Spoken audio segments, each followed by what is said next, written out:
Good day, everyone. Bon dia. ¿Cómo estás? Wherever you are in the world right now, my name is Marlon Hill. I'm coming to you live from Miami, attorney with Wasti, known in the World Cup world as Clutch. I'm here, joined here on the sideline. We've been doing this on this journey for the last 6 months or so. This is episode 7. It's a special episode for everyone as we are less than 73 days, 72 days. The clock is ticking. Each day you wake up, we get closer and closer to kickoff in Mexico City. We have a very special program here for you today. Joining me here on the sideline, I have my good friends Aarij Wasti joining us live still in his winter weather clothing, all the way from Toronto. And down in the balmy, rainy weather of Mexico City, my good friend JC Partida from our good friends at EC Rubio here at the Sideline Conversations. And the playoffs are, guys, we're in the middle of the playoffs, almost ending the playoffs right now. Interconfederation, the UEFA playoffs. How are you feeling now that these playoffs and we now have these final 16 in this historic tri-nation 48 nation, 104 games. Tell me how you're feeling.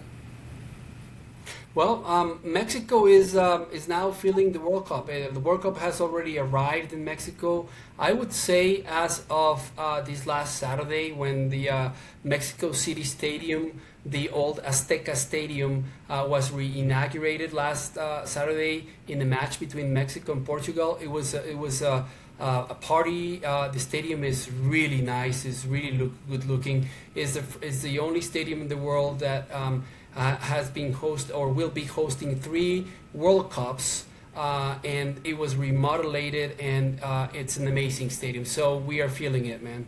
Awesome, JC. Aarij, tell me, what's happening in the 6? Yeah, look, believe it or not, it's no longer minus temperatures. The snow is melting. I know I still have my jacket on, but it's been on for 6 months, so it's hard to take off now. But otherwise, things are good. Look, I was on a panel yesterday at one of the local universities. I think people are now starting to, like JC said in Mexico, feel the vibe. I think they're getting ready for particular matches, which is great to see. We've got friends calling in.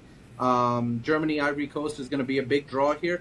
And Canada Soccer announced a Canada House for both Toronto and Vancouver during the World Cup to showcase what Canada has to offer in the soccer space, including its legacy programs for youth development going forward. So lots of watch parties now being scheduled. Like I said, fans are excited. And you start to feel it a little bit, which is nice. Well, one person that's definitely feeling it, I don't know how she keeps up. One of our most seasoned public administrators anywhere on this planet. I would match her up against any government administrator anywhere in the world. Alina Hudak, who is one of our former county managers, city manager. She manages everything.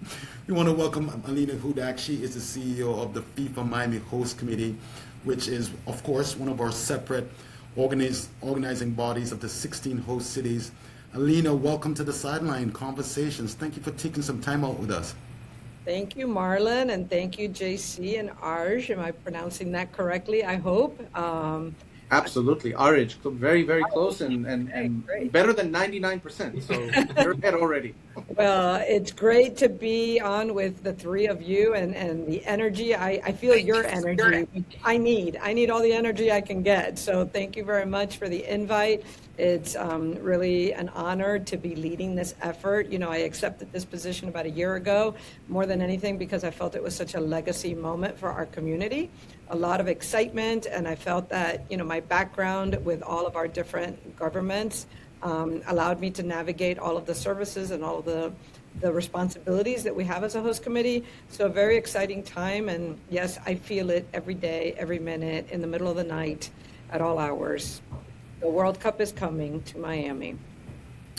Well, you know, Alina, we would love to hear how things are going. We know that you are going to be partnering with the Dolphins organization, the operators of the Miami Stadium. You're going to be working with the city of Miami and downtown Miami, where your fan fest is going to be. Give us some insights as to how these intergovernmental public-private relationships are going as we approach this global historic event? Of course, Marlon would love to. We're on parallel paths with a multitude of things, right? We have the operational responsibilities as a host committee to support all of the infrastructure that you would expect that hosting a World Cup requires, everything from public safety to transportation infrastructure. And I love to tell people I'm not a government. I am a private nonprofit host committee led by a volunteer board of 24 leaders in our community. And so it's an interesting role for me because I'm accustomed to being in charge of a government and having a lot of authority over those types of responsibilities. But here, I'm the connector of a lot of dots, and I'm the facilitator of a lot of funding opportunities together with the operational realities of what has to be delivered. So in that role, we're making sure that the federal funding that we need for purposes of supporting our public safety agencies, and there's many of them. We have 24 plus public safety agencies working with us in preparation for our 7 matches. That our transportation mobility plan is being properly coordinated by our lead agency, which is the Department of Transportation and Public Works for Miami-Dade. But that also involves the Florida Department of Transportation, and then there's a multitude of agencies that have to be coordinated with. That's a lot of inside baseball in terms of the operational requirements of a host committee, but we're very busy on that path, and we have some great people that are part of my staff that have that kind of experience. And then separate and apart from that, there's the aspect of special events and producing special events. So we are hosting a fan festival that will be hosted in Miami's downtown park, Central Park of Miami, Bayfront Park, beautiful park right on the bay. 23 days of activation contiguous. We're going to start on Saturday, June 13th, and we're going to go straight through July 5th. We're going to show every match that we can get in within the time frames that we're allowed to be in Bayfront Park. And we do have some restrictions late at night because the park, interestingly enough, is in the middle of a very residential area. And so we will have back-to-back viewing opportunities, in between viewing opportunities, three stages with viewing opportunities. In between, we'll have all kinds of cultural programming, lots of food, lots of activity, children's activations, family opportunities. As we lead into the tail end of our fan festival, 4th of July, a really big day in our country, and a really big day this year in particular as we celebrate the 250th anniversary of our country. So we're partnering with the city of Miami, and that day, not only will we have viewing, but we will also be hosting a concert. So a lot going on as it relates to that fan festival. And because we're such a diverse community in Miami, not only do we have, a huge Caribbean, contingency here, obviously a lot of South Americans in Miami as well. We're trying to make sure that as the different viewing opportunities that we're bringing in that community to come to our Fan Fest and be a part of that. Separate and apart from that, we're going to be hosting regional viewing opportunities. And because of the funding sources that we have some limitations in terms of what we can and cannot do under the FIFA regulatory umbrella, which is how we operate. But we're making sure that we have a regional opportunity to the north, a regional opportunity to the west, a regional opportunity to the south. We have partner cities that have asked for some activation. So we have a viewing party on Miami Beach, for example, 2 viewing parties at Miami Beach. We're working on a potential kickoff concert, and we're still in the process of negotiating talent. But we're hoping on Thursday, June 11th, when in Mexico, the World Cup kicks off, we're hoping to have a concert on Miami Beach together with a watch party. So we have all of these activations that we're working on, separate and apart from leading and connecting the dots on all of the operational requirements. Wow. That was a lot, so tell me to stop. No. Before I turn you over to JC, who has has a question, I want to just ask you, what has surprised you so far, Alina? You have managed Super Bowls, you've managed major programs, initiatives for one of the largest county in the state of Florida. What has surprised you about this global event so far? Well, I have to tell you that I think that the greatest surprise for me, again, I was hired late in the process. So I was hired a year ago, and, I wish that I would have been involved, in a much longer time period, because I think that that would have helped me to create a structure that I think would have been a little bit more resilient. But I think the greatest surprise, I have had a lot of experience with regulatory frameworks in the sports industry because I did serve on 6 Super Bowl host committees, but I was not fully aware of the restrictions that are tied to the relationship with FIFA proper. And those restrictions exist for a reason, and they certainly have, these very extensive commercial partnerships that have tremendous value to them, and as a result of that there are a lot of limitations imposed on the local host cities. Right. And for me that was an education, right? That was surprising. I was not fully aware of what that meant and what that was going to mean in terms of being able to raise the monies needed to be able to fulfill the commitments required. Fair enough. JC. Yeah, thank you, Alina. First of all, thank you for being here. It's an honor to have you here with us today. And you were talking about the watching parties or the fan fest being hosted in a park within the city, and it's surrounded by residential area. Do you know, or are there any zoning changes or temporary ordinances in Miami that are being enacted specifically for the tournament?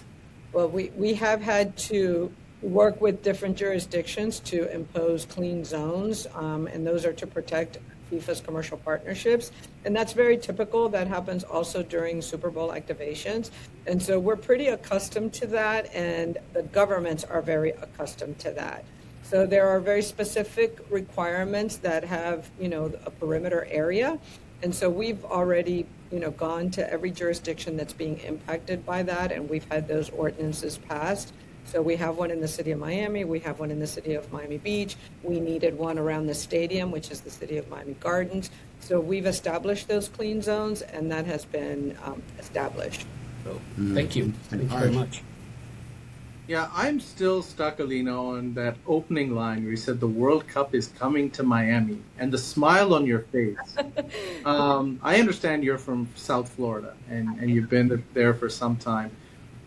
Just kind of coming off topic in terms of the planning and the prep. What does it mean to you as somebody from the Miami area, and how are your family and friends kind of taking this all in? I come from very humble roots. I'm very proud to say that I'm a Cuban American, who grew up here. My parents came to this country in search of, freedom and a life for their children. And so for me to, be able to be at this point in my career, quite frankly, I've served for 42 years in public service in a leadership capacity, and to be able to lead this legacy moment is really important. And I think, I say this a lot, and sometimes I even get sentimental about it.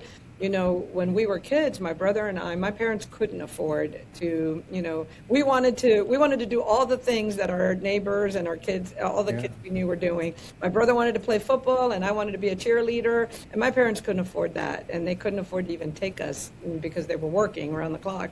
And so for me to have not only the opportunity to lead the totality of the effort, but to work on legacy and bring soccer. We're doing community clinics right now. We're rolling out in 16 different clinics in different regions of our community where kids are having the opportunity to learn about soccer. We're educating coaches so that we can, spread the love of the game in a way that we wouldn't have been able to do if we didn't have World Cup and if we didn't have a host committee. And so for me, I think, given my background, it's a very impactful moment to be able to bring a sport that so many people love to people who don't have access to it. So it's meaningful in that regard. And I will tell you, I think that Miami is a global destination, and I've certainly, I've been a part of moments like Art Basel, where Miami is front and center of the art world. And I think that being able to host a World Cup and 7 matches and be at this moment is really significant for Miami as a community, for South Florida as a region, for the state of Florida. It really puts us in a very different league, and it builds capacity in a different way than when you host, traditional events, sporting Right. events. So Alina, Inter Miami is going to be opening their stadium, Yes, their new they stadium at Freedom Park. The Brazilian Football Federation just opened their offices here in Miami. Barca Football Club just opened up their offices in downtown Miami. So obviously, the football world is tapping into the Miami-Dade economy, and the World Cup is expected to have $1 billion economic impact. What would you say to the many small businesses and other businesses that are out there to take advantage of this legacy moment? How can they take advantage of this legacy moment? Yeah, and that's been a tough one, because I think that local businesses, in talking to us and in attending the workshops that we've hosted, they're very focused on, well, what opportunity do you, Alina, have for me? Or what opportunity do you, FIFA, have for me? And I've tried to frame the conversation differently. We've obviously made whatever opportunity we have available. We've advertised our procurements on our website. We've shared them. We worked with FIFA to create a local business directory. Not as robust as I would have loved for it to have been, but we did it. And, we continue that. We continue on that path. But I tell everyone when they attend our workshop that they have homework too. They have to understand what's coming. They have to educate themselves on where the private sector events are going to be. They have to build capacity so that they can be ready to participate. I always use this example. I had a great conversation with a young man who had just opened a security company. And he told me, he said, Alina, I'm not going to qualify for your FanFest security contract. And I told him, I said, look, we have a responsibility. I need a security company with X number of years of experience.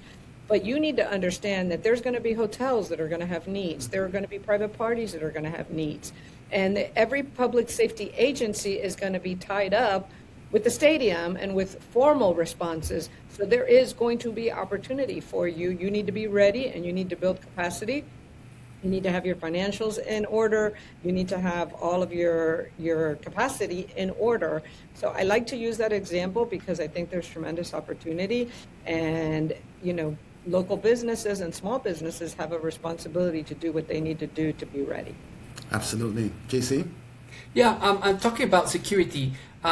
With an event of this magnitude, what is the city's preparedness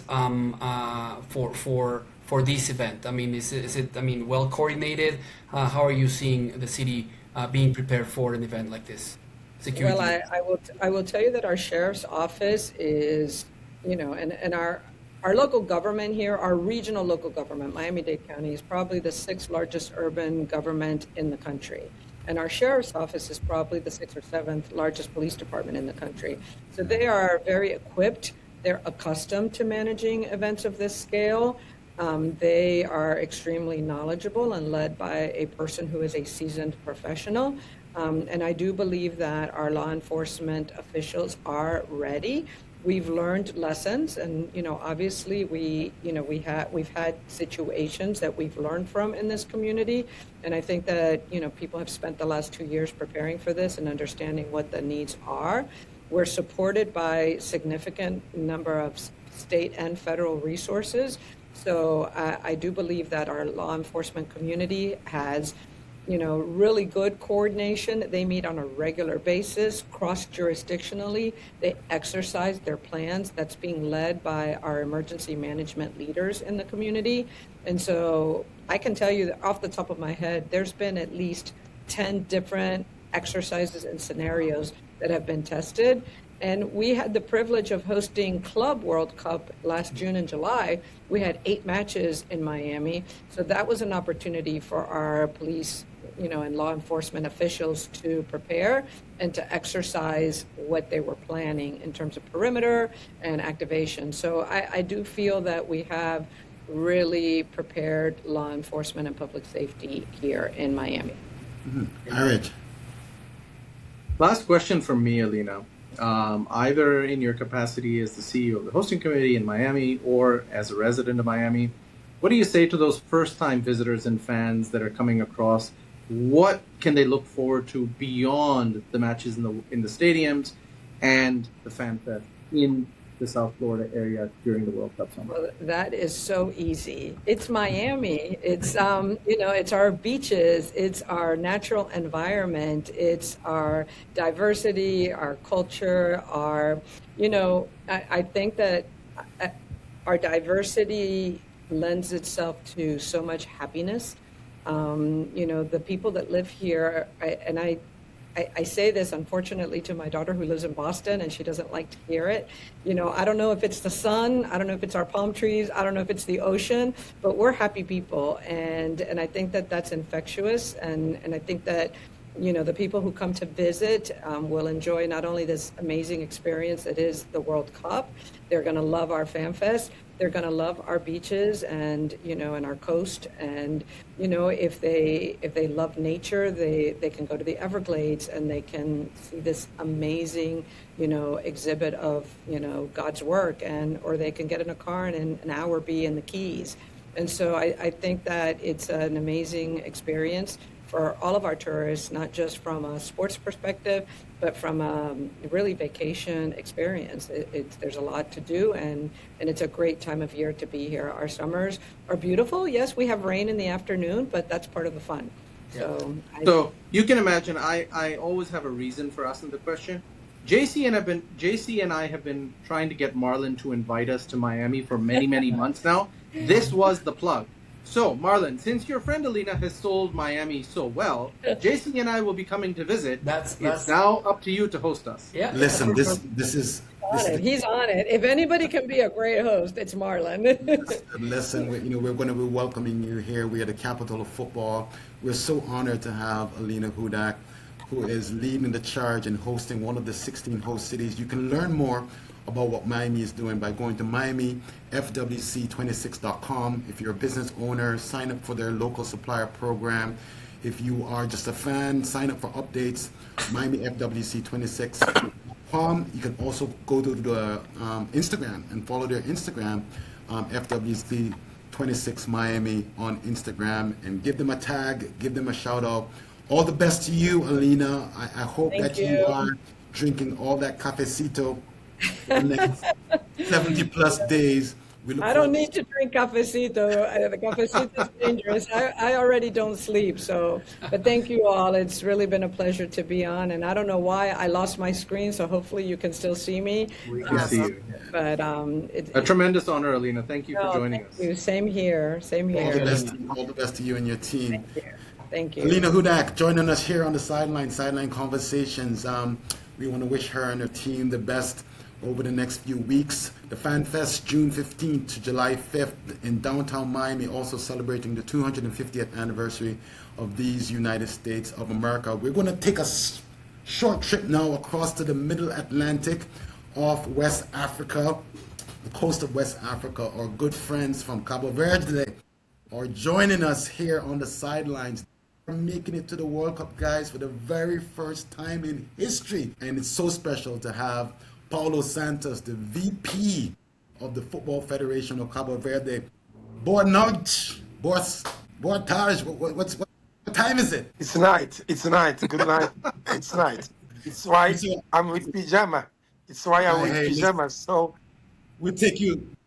It's time to sleep. For us from Cape Verde, we are very happy to be here with you. And my name is Paulo Santos. I'm VP of the Cape Verde Federation. I was hearing what Alina told. We are from a small country in the middle of nowhere, in the middle of the ocean, on Atlantic. I think all of our population is able to be in one district of Miami, so one small district of Miami.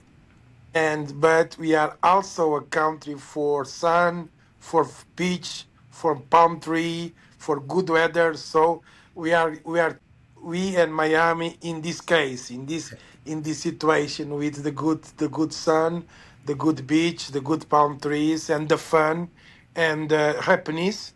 So we are a country of happiness, the country of Morabeza, and it's our first time to come to the World Cup, and the World Cup will be in the three countries, Mexico, United States, and Canada. But our big diaspora, we are 500,000 who lives in Cape Verde, but we have plus 1.2 million Cape Verdeans who lives in United States. So we have the double, almost the triple of the population who lives in United States. They live it of them. They live it in the East Coast, in the New England. But yes, we have a lot of people who lives also in Miami. So we on these days in the match we will be there with Uruguay. We will win the match. Whoa. This is the first things. We will win the match, and then we will have fun with the people there. So So for us, Paulo, it's I have to ask you, man. This event happens every 4 years. Out of the 211 federations, everyone wants to be here. We have countries that are fighting, hoping, and now made the last six slots. How does it feel? How does it feel being a part of the football? Or how does it feel just to be a we are in the heaven. We are in the heaven. We are in the heaven. Listen, for us, we are a small federation. We work with 15 guys. Our federation, we have 15 guys only, and we have executive committee. We are 10. We work for pro bono, and I have 55 years old. I make my first team. I had 11. So I have 40 years, 44 years in football. So it's our passion. It's our second life. So and for us, it's something unbelievable, something we do once in our life. I did it my time. So I don't know if the next generation will do it, but we do it. We are doing the preparation the most serious possible. We have a good team, and my team is now in New Zealand. They are okay, playing the FIFA series in New Zealand. We are doing a very tough work with the young Cape Verdeans who born outside the country. So 80% of the players they born outside of the country. I They see. live outside of the country. They born in United States. We have some ones who play in MLS. Steven Moreira. We have Jorginho who plays in MLS too.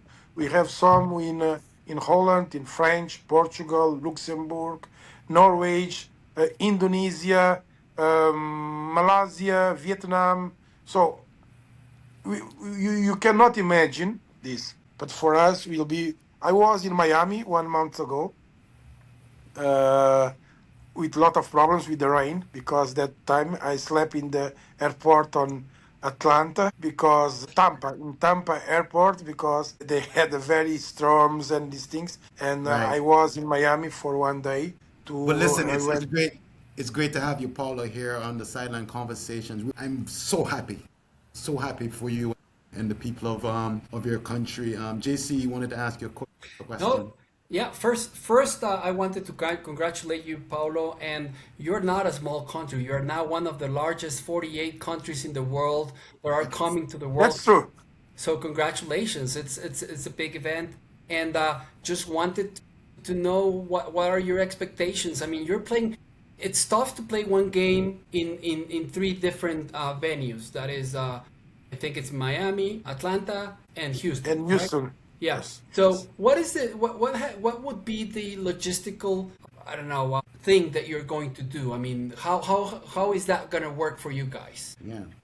Where are you You going to be see, based? Yeah, wherever you're you gonna be see, based, right? you see. First, we will be based in Tampa, but Okay. let me tell you a story. In the years 30 for last century, our grandfathers they left Cape Verde in a boat with 50 feet to come to America. So when a population do like this, it's not a problem to fly. It's not a problem to move. For us, it's not a problem. So we can do it. If it's 4 or 5 venues difference, for us is not a problem. We will be there for fun. We will be there for play. We will be there for win. But for us, it's just the moment, and we will do it. We have a logistic organization. We've been there 3 times to organize the logistic. We will be staying Tampa. We will fly to Atlanta in the day -1 for the game. We come back in the same day to Tampa. if the weather let us to do it, of course, we will go to Miami for the match with Uruguay. That we will come in the same days too, and we will go to Houston. But in Houston, we will stay to sleep there because we will win the match and we will pass for the next stage. So we will Yeah. stay there. Yeah, yeah, and it's just a shame that you're not coming to Mexico. Uruguay and Spain are coming to Mexico, not you guys. Yeah, So, we would like to come to Mexico. but We we would will like to see come you to in the next Mexico round. because let me tell you, the first time we saw the World Cup by television in Cape Verde was the World Cup in Mexico Ah, in 1986. '86. 86. Yes, yes, yes. With Well, with with the very good, the very nice goal from Negrete. yeah, And yeah, remember? yeah, yeah. You remember that? The most beautiful goal in the World Cups. I think that's how it's been Yes, qualified I so think far. one of the So far. best. So far. In the excitement of qualifying versus getting focused on all the logistics, all the administration. What's new about this opportunity? I'm sure the team has played in other tournaments, but this is the World Cup. And so how is the team preparing for this moment at this time? Marlon, we work it in two different way. What the team do, what the staff, the technical staff do with the team is in the team and is very close. We are very small group and very close group. We work with 32 players and a staff with 12, 18 persons around the team. And these, they are close, they are focused, and they're out of this exciting moment who we live in Cape Verde. You cannot imagine the request for tickets, requests for t-shirts, the request for everything. So the federation had 500 jerseys to sell. Yeah, we was trying to sell the jerseys for 3 years. After the qualification, we sold in one day. Just to just to let you know I'm how not is the surprised. thing. I'm not surprised. Yes, I mean, Haiti has come out with a World Cup song. France came out with a World Cup song. When is the Cape going to come out with their song? we will have our song. We are a country of Caesarea, so we will have our song there, a nice song. The 13th of April, we make a deal with American brand who is our New Jerseys is Capelli. They will and in Monday 13th of April we will have the presentation of the New Jerseys in Newark. So in a big events, in a big music events for our community. So we are trying to show Cape Verde. We are trying to promote Cape Verde. We are using this moment to show the people, to show the world. That will be the biggest ever promotion we can have for free. Right. Because so when we are there, that is the idea. Our Before I government can, are doing this. Our federation is doing this. So for us, like I told you, Marlon, we are in heaven, but with the foots on the ground and work hard for this. What before I a turn you over what to a Aarij, what do you want? what a What do you want the world sorry. to know about Cape Verde and the people of Cape Verde? Sorry, What do you want the world sorry. to know about Cape Verde and the people from Cape Verde? We are the best people in the world. That is true. That is, we are the best people in the world. We like to do happiness. We like music. We like play football. Our country is very nice. We don't have war. We have established democracy. We have a good education. They need to know Cape Verde is a good place to come and to feel free. So that is why we have our children to study around the world. My daughter studied in California. She's in UC in California. So it's why we do it. We work for our children and we like to pass our generation this is what we do. Happiness, football, good music, and lot of work, I hard love it. work. I love it. Irish. It sounds like you're moving to Cape Verde, Irish. Yes. I'm While you've been talking, I'm booking my flights. Like I am so there. But Yes. Yes. Paulo, when you speak about getting this message out about your nation and your people and the values that you stand for, your biggest ambassadors, aside from the team, will be your traveling fan base. And I'm sure Yes. they can't wait to join you during the summer in the US. In terms of that movement of people from your homeland to the US for the tournament, is the Federation involved in any assistance in planning with visas, with travel packages, with fan coordination? Or We will have a lot of fans who lives in America. The people who lives in the East Coast, in Boston, Brockton, Pawtucket, Connecticut, Massachusetts. We have a big community, around 12, 15,000 persons who lives in Kissimmee, near Florida.